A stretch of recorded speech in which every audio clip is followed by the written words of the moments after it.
প্ৰবাল প্ৰতিম ডেকা উপস্থিত হৈছে গৈ নংপুৰ পৰা পোনপটীয়া সম্প্ৰচাৰ আমি এবাৰ যাব বিচাৰিছোঁ আমাৰ সাংবাদিকগৰাকীৰ ওচৰলৈ প্ৰবাল এই মুহূৰ্তত পোহৰলৈ কেইবাটাও কথা পোহৰলৈ আহিছে যে নিশাৰ ভাগত কিয় নম্ৰতাই নিজৰ ফোনটো ৰুমতে এৰি থৈ গৈছিল বা কিয় দৰ্জাখন তেওঁ বন্ধ কৰি যোৱা নাছিল এনেবোৰ ঘটনাই যে পোহৰলৈ আহিছে আৰক্ষীয়ে কিবা তথ্য লাভ কৰিছে নেকি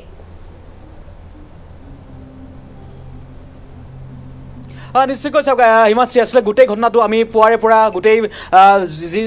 যিটো স্থানত আছিলে দুৰ্ঘটনাটো সংঘটিত হৈছিল তেওঁলোকৰ ভাষাৰে মই কৈছোঁ দুৰ্ঘটনাটো যদি দুৰ্ঘটনা সংঘটিত হৈছিল আৰু যদি পৰিকল্পিতভাৱে গোটেই ঘটনাটো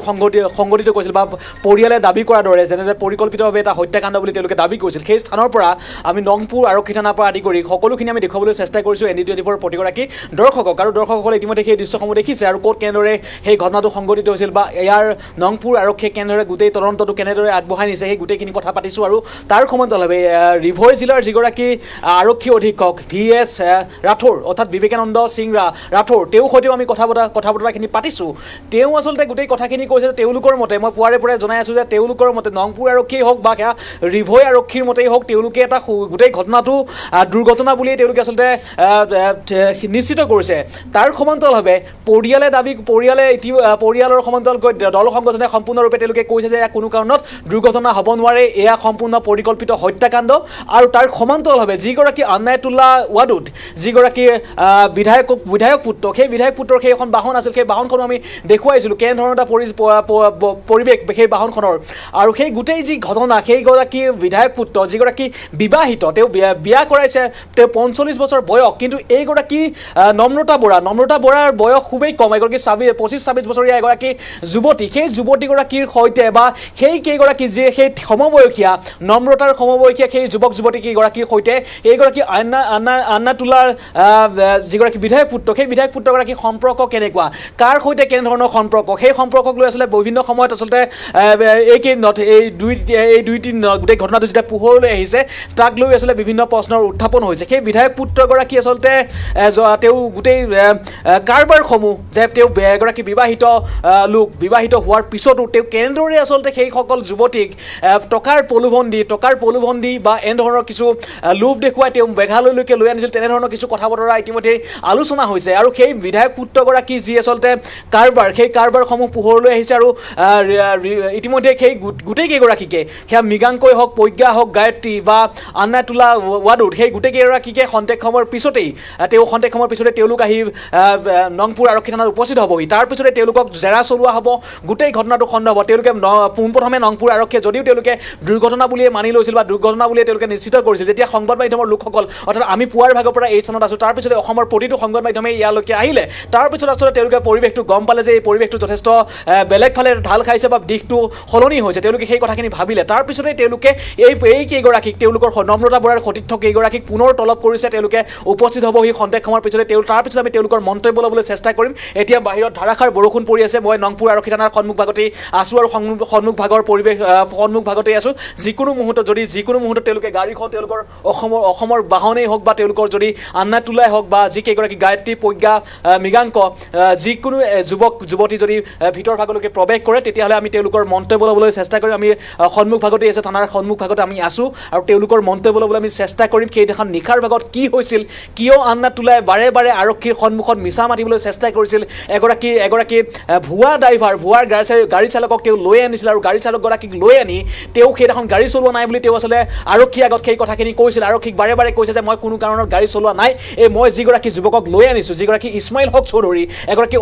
এগৰাকী আন যুৱক সেই যুৱকগৰাকীক লৈ আনিছে আৰু লৈ আনি নংপুৰ আৰক্ষীৰ সন্মুখত কৈছে যে মই সেইদিনাখন গাড়ী চলোৱা নাছিলোঁ এইগৰাকী যুৱক আছিল যিগৰাকী যুৱকৰ নাম ইছমাইল হক চৌধুৰী সেই ইছমাইল হক চৌধুৰীয়ে গাড়ীখন চলাইছে মই কোনো কাৰণত সেইদিনাখন গাড়ীৰ ড্ৰাইভিং ছিটত মই নাছিলোঁ সেই কথাখিনি কৈছে সেই কিয় বাৰে বাৰে ইমান মিছা মাতিব লগা হৈছে কিয় মিছাৰ আশ্ৰয় লৈছে বিধায়ক পুত্ৰগৰাকীয়ে সেই কথাখিনি পোহৰলৈ আহিব লাগিব সেই কথাখিনি যে নম্ৰতাক দুৰ্ঘটনাটোত পতিত হোৱাৰ পিছতেই তেওঁ যেনেদৰে সেইখন বাহন লৈ যিখন বাহনৰ আচলতে অৱস্থাই নাই সেই বাহনখন লৈ গুৱাহাটীলৈকে ৰাওনা হৈছে গায়ত্ৰী নামৰ যিগৰাকী যুৱতী আছে সেই যুৱতীগৰাকীক লৈ গুৱাহাটীলৈকে ৰাওনা হৈছে যেতিয়া নম্ৰতা বৰাৰ যেতিয়া মৃত্যু হোৱাৰ পিছত যেতিয়া আৰক্ষীক খবৰ দিব লাগে বা চিকিৎসকেও যিহেতু মৰণোত্তৰ পৰীক্ষাৰ বাবে আৰক্ষীৰ সহায় ল'ব লাগে তেতিয়া আৰক্ষীক যেতিয়া খবৰ দিয়া হ'ল আৰক্ষীয়ে তদন্ত কৰিলে আৰক্ষীৰ তদন্তত সেই বাহনখন ক'লৈ গ'ল গোটেই কথাখিনি সোধা পোছা কৰিলে তেতিয়াই ওলাই পৰিল যে বাহনখন অলৰেডি গুৱাহাটী পাইছেগৈ ইয়াৰ যিগৰাকী SP আছে আৰক্ষী অধীক্ষক আছে ৰিভৈ জিলাৰ সেইগৰাকী আৰক্ষী অধীক্ষকে কৈছে যে গুৱাহাটীত যোৱাটো নিশ্চয় সঁচা কথা যে সেই বাহনখন লৈ গুৱাহাটীত গৈছে লগত সেইগৰাকী গায়ত্ৰী নামৰ যুৱকগৰাকী আছে সেই দুয়োগৰাকীয়ে গুৱাহাটী পালেগৈ যেতিয়া পৰৱৰ্তী পৰ্যায়ত যেতিয়া আৰক্ষী তদন্ত আগবাঢ়িল আৰক্ষী তদন্ত আগবঢ়াৰ পিছত আৰক্ষীয়ে তেওঁলোকক পুনৰ মাতি পঠিয়ালে আৰু মাতি পঠিওৱাৰ পিছত সেই গাড়ীখন লৈ ইয়ালৈকে অৰ্থাৎ নংপুৰ আৰক্ষী থানাত সেই গাড়ীখন তেওঁলোকে চমজাই দিলে গাড়ীখন জব্দ কৰিলে গাড়ীখনৰ গোটেই অৱস্থা নাই আছিলে অৱস্থা নোহোৱা এখন গাড়ী সেই গাড়ীখন লৈ এগৰাকী যুৱতী তেওঁলোকৰ লগত অহা যুৱতীগৰাকীক তেওঁলোকৰ মানসিকতাটো কেনেধৰণৰ সেইগৰাকী বিধায়ক পুত্ৰৰ মানসিকতাটো ইমানেই বেয়া যে এগৰাকী তেওঁলোকৰ লগত অহা এগৰাকী সতীৰ্থ এগৰাকী বান্ধৱীৰ দুৰ্ঘটনাত পতিত হৈ তেওঁ আচলতে সংকটজনক অৱস্থাত তেওঁক আচলতে GMCয়ে সেই মুহূৰ্তত যি নংপুৰ যিখন অসামৰিক চিকিৎসালয় আছে সেই চিকিৎসালয়ত ভৰ্তি কৰিব লাগিছিল কিন্তু তেওঁ মানসিকতাটো চাব সেই তেওঁ মানসিকতাটো ইমানেই বেয়া যে তেওঁ সেইগৰাকী বান্ধৱীগৰাকীক বা ৰাজপথত থৈ তেওঁ অন্য এগৰাকী যুৱতীক লগত লৈ তেওঁ গুৱাহাটী পাইছেগৈ তেনেধৰণৰ এটা বিধায়ক পুত্ৰৰ সেইগৰাকী বিধায়ক পুত্ৰৰ মানসিকতাটো কেনে নিজ মানসিকতা সেই বিধায়ক পুত্ৰগৰাকী আৰু সেই বিধায়ক পুত্ৰগৰাকীৰ খন্তেক সময়ৰ পিছতেই আহিব নংপুৰ আৰক্ষী থানাত উপস্থিত হ'বহি আৰু নংপুৰ আৰক্ষী থানাত উপস্থিত হোৱাৰ পিছত আমি তেওঁৰ সৈতে গোটেই কথাখিনি পাতিবলৈ চেষ্টা কৰিম কিয় বাৰে বাৰে তেওঁ মিছা মাতিছে বা গোটেই ঘটনাটো তেওঁলোকৰ পৰিকল্পনা কি আছিল তেওঁলোকে ক'লৈ আহিছিল নিশাৰ ভাগত সেই নম্ৰতা বৰা কিয় নিশাৰ ভাগত তেওঁক বাধ্য কৰোৱা হ'ল যে নিশা 1:40 যে ৰুমৰ পৰা ওলাই আহিব লাগিব তেওঁ ৰুমৰ দৰ্জা মৰা নাই তেওঁ মোবাইলটো লোৱা নাই তেনেদৰেই ওলাই আহিবলৈ বাধ্য কিয় কৰোৱা হ'ল সেই গোটেইখিনি কথা আমি তেওঁৰ পৰা জানিবলৈ চেষ্টা কৰিম আৰু আৰক্ষীয়েও জানিবলৈ চেষ্টা কৰিব আৰক্ষীয়ে মই ইতিমধ্যেই কৈছোঁ যে SP গৰাকীৰ সৈতে আমি কথা পাতিছিলোঁ SP গৰাকীয়ে কৈছে যে আমি খুব সোনকালে চাৰ্জশ্বিট দাখিল কৰিম আৰু গোটেই ঘটনাটো কেনেদৰে কি হয় আমি তদন্ত কৰি আছোঁ হয়তো তেওঁলোকে তদন্ত ইমানতেই সামৰিছিল যদিও আমাৰ সংবাদ মাধ্যমৰ হেঁচাত সংবাদ মাধ্যমে বাৰে বাৰে তেওঁলোকৰ সৈতে আমি যোগাযোগ কৰিলোঁ ৰিভৈ আৰক্ষী ক্ষমা কৰিব নংপুৰ আৰক্ষীৰ সৈতে আমি যোগাযোগত আছোঁ SP গৰাকীৰ সৈতে যেতিয়া যোগাযোগত আছোঁ তেওঁলোকে ভাবিলে যে কথাটো অলপ বেলেগ ফালে ঢাল খাইছে বেলেগ দিশেৰে গৈছে আমি পুনৰ তেওঁলোকক তলব কৰিব লাগিব তেওঁলোকৰ সৈতে আমি কথা বতৰাখিনি পাতিব লাগিব সেইখিনি তেওঁলোকে ভাবিলে আৰু সেয়েহে তেওঁলোকক পুনৰ তলব কৰা হৈছে আৰু তাৰ সমান্তৰালভাৱে ঠিক গুৱাহাটীৰ পৰাও গুৱাহাটী আৰক্ষীয়ে নংপুৰ আৰক্ষীৰ সৈতে যোগাযোগ কৰিছে ৰিভৈ আৰক্ষীৰ সৈতে যোগাযোগ কৰিছে গোটেই ঘটনাটো কেনেধৰণৰ আগবাঢ়িছে তদন্ত কোন দিশেৰে আগবাঢ়িছে গোটেইখিনি আচলতে সোধা পোছা কৰিছে সেয়েহে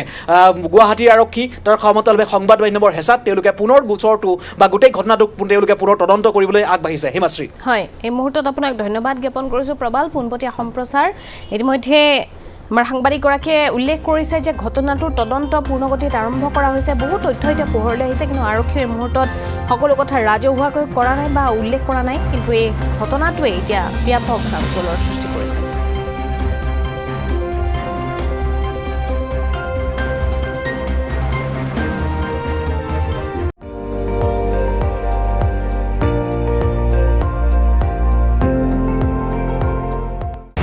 আপুনি চাই আছে ND24 সৰ্বশ্ৰেষ্ঠ নহয় সৰ্বোত্তমৰ দৌৰ